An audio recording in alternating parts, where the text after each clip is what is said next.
అందరికీ నమస్తే. Welcome back to wisdom share 1969 cooking videos. ఈరోజు మనము పోహా మిక్చర్ని తయారు చేద్దాము. ముందుగా మనము పోహా మిక్చర్ని తయారు చేసుకోవడానికి కావలసిన పదార్థాలను చూద్దాము. 2 కప్పుల అటుకులు, 1 కప్పు శనగపప్పు, 1 కప్పు పల్లీలు.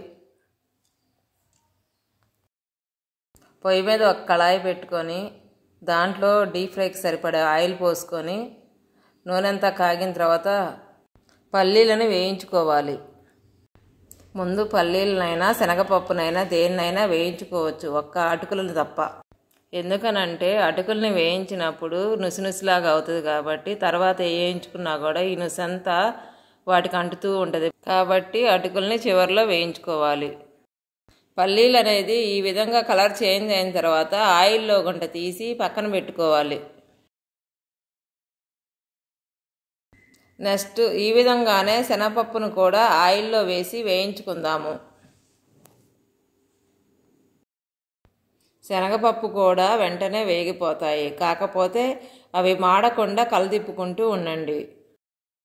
శనగపప్పు వేగుతున్నప్పుడు సాధారణంగా నూనె పొంగుతూ ఉంటుంది కాబట్టి జాగ్రత్తగా వేగింది లేని చూసుకుంటూ వేయించుకోవాలి.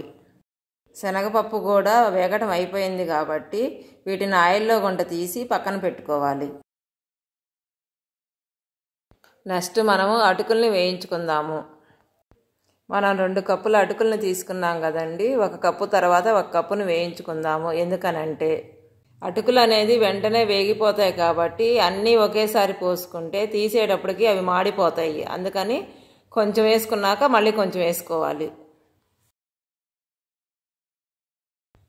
చూసారు కదండి, అటుకులు కూడా బాగా వేగిపోయాయి కాబట్టి నూనెలో గుంట తీసి అటుకులు కూడా ఒక పళ్ళెం మీద పెట్టేసుకుందాం. నెక్స్ట్ ఇదే విధముగా 2వ కప్పు అటుకులను కూడా వేయించుకుందాము.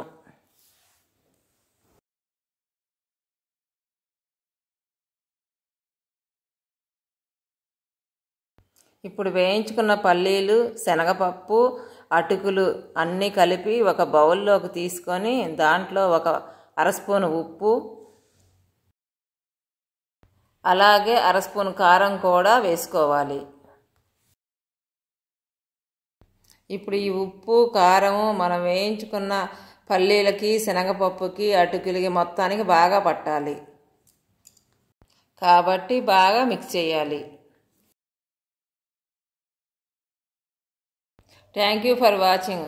మీకు మా వీడియో నచ్చినట్టయితే please like, share, subscribe and click the bell icon.